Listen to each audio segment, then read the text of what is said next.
लोकतंत्र की शुरुआत कैसे हुई, लोकतंत्र के सकारात्मक पक्ष क्या हैं, लोकतंत्र के नकारात्मक पक्ष क्या हैं।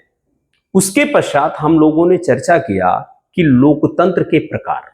तो लोकतंत्र वैसे सामान्यतः दो ही प्रकार का होता है, लेकिन अलग अलग परिस्थितियों में अलग अलग विचारों के आधार पर इसका उपविभाजन किया गया है। जैसे शुरुआत में हमने आपसे कहा था प्रत्यक्ष लोकतंत्र और अप्रत्यक्ष लोकतंत्र।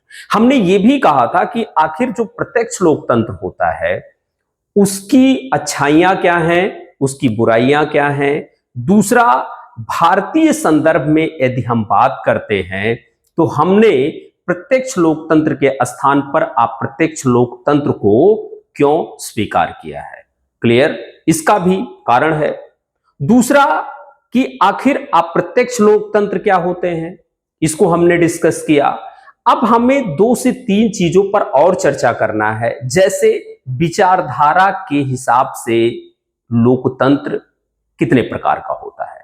तो अभी तक जो समझ में है, जो आप पढ़ते होंगे, समझते होंगे, तो विचारधारा के आधार पर लोकतंत्र 2 प्रकार का होता है।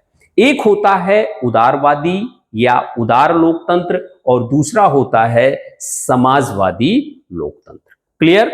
इसके